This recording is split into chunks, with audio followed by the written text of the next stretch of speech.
청와대가 오늘 문재인 대통령이 발의할 개헌안 중에서 지방분권 관련 부분을 공개했습니다. 지방정부 권한의 강화와 주민 참여의 확대, 또 지방분권 관련 조항의 신속한 시행 등의 내용이 담겼는데요. 자세한 얘기 유창선 시사평론가와 함께 나눠보겠습니다. 안녕하세요. 안녕하세요. 예. 오늘 지방분권에 대한 부분이 공개됐는데 평론가께서 보시기에 가장 눈에 띄는 부분이 어디입니까? 헌법 개정안에 지방 분권 국가로 가겠다는 그러한 일종의 이제 선언이 포함이 된 것이 가장 눈길을 끌고 있습니다. 이거는 무엇보다도 문재인 대통령의 철학 그 대폭 반영된 거로 보입니다. 지금 수도권은 비대하고 지방은 이제 낙후가 되어 있는데 수도권과 지방이 상생 발전할 수 있는 것이 그것이 국가의 최고 발전 전략이다. 그렇죠. 이런 판단 속에서 지방 분권 국가라는 그런 이제 선언적 내용도 담겨 있는데요. 그래서 구체적으로 지방자치라든가 지방 분권과 관련된 많은 내용들이 오늘 발표된 개헌안에 포함이 되어 있습니다. 하나씩 살펴보겠습니다. 먼저 이제 개헌안을 보면은 대한민국이 지방 분권 국가라는 점을 명시했고, 또 지방자치단체를 지방정부로 명칭을 변경하겠다 이렇게 밝혔는데 상징적 의미가 굉장히 큰 것 같아요. 네, 그렇습니다.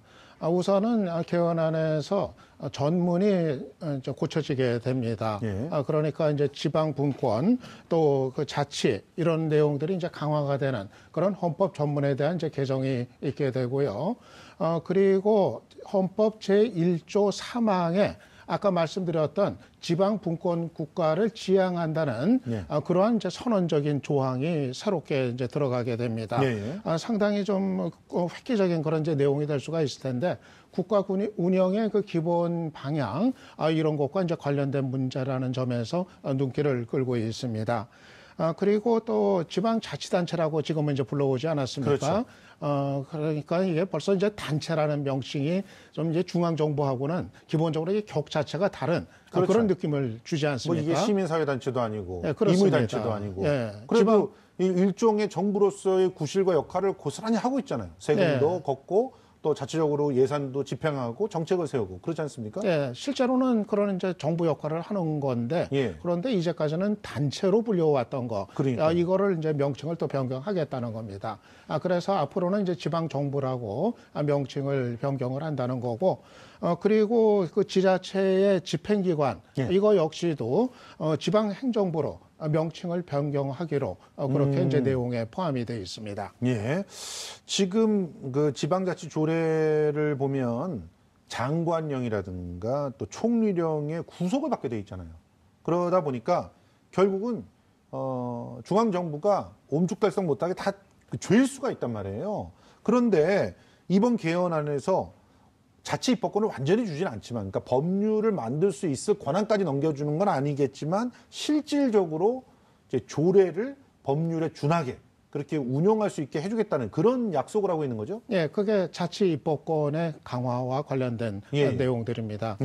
지금은 이렇게 돼 있거든요. 그 조례를 법령의 범위 안에서 만들 수 있도록 그렇게 이제 이 범위가 제한이 되어 있습니다. 이런 거를 이제 넓혀가지고 법률에 위반되지 않는 범위에서 조례 제정이 가능하도록 했습니다.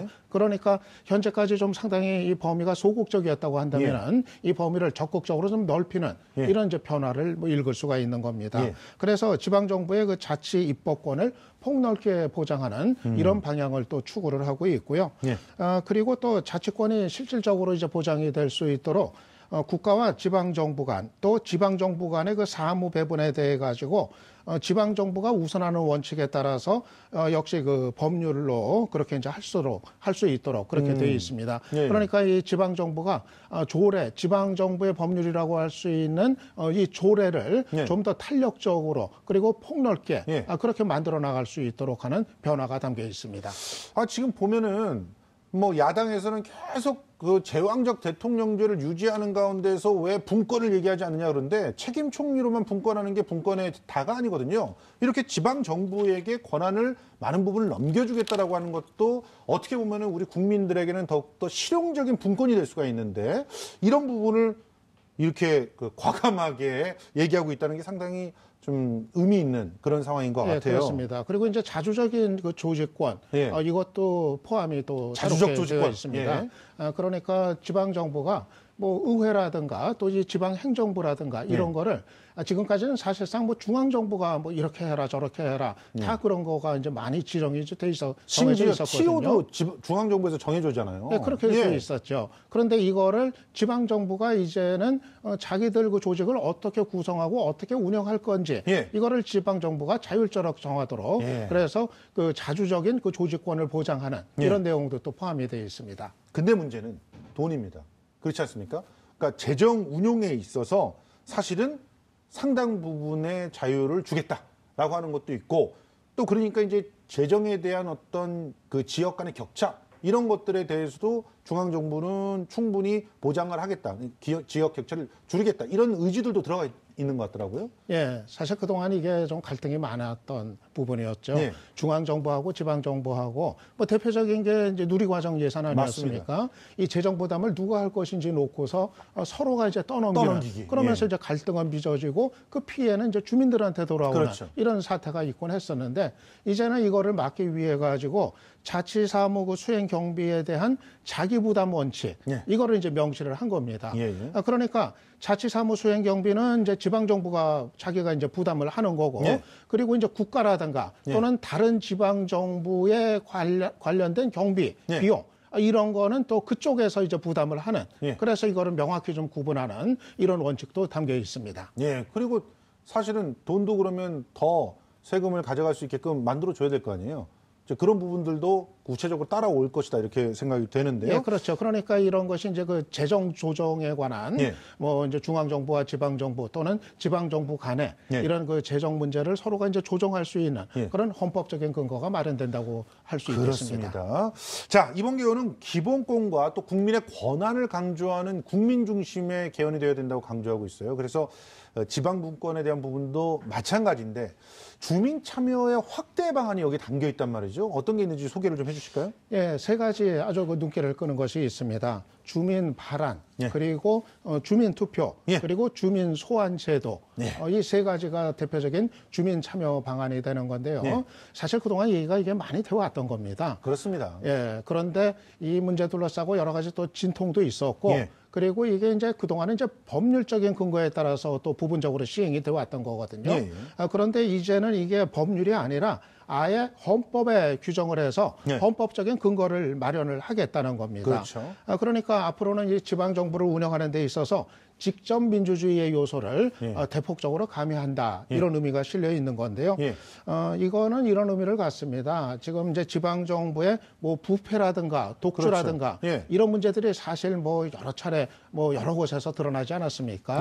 이런 거를 주민들이 직접 견제에 나설 수 있도록 하는 그런 제도적 장치를 아예 헌법에 이 근거를 부여한다. 뭐 이런 얘기가 될 것 같습니다. 굉장히 진일보한 그런 조항인 거라고 생각이 드는데요. 다만 이거를 이제 구체화하려면은 이거에 따른 이제 또 법률이 아주 이제 정교하게 마련이 돼야 되고 이게 또 잘못 운영이 되면은 내내 또 이게 이제 정치적 갈등의 소지가 또 될 수 있기 때문에 아무튼 그거는 이제 법률에서 또 이제 잘 운영을 해야 될 그런 부분이 될 것 같습니다. 법률도 있고요. 지금 이제 광역자치단체장이 참여하는 국가자치분권회의가 신설되는데 이 제2의 국무회의 성격을 가진 이곳에서 또 굉장히 많이 조율이 될 수도 있지 않겠습니까? 그렇습니다.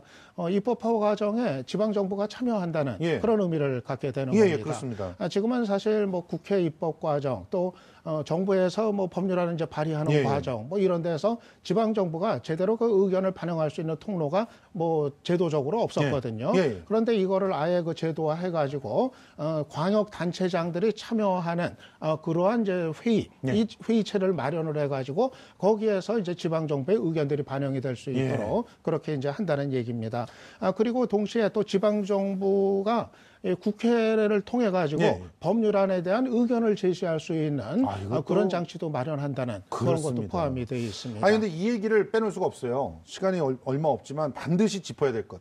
헌법 개정안에 왜 수도 조항을 집어넣은 겁니까? 이제 수도도 이전할 수 있게 하기 위해서 집어넣은 겁니까? 그 가능성을 헌법에서 열어놓는 거죠.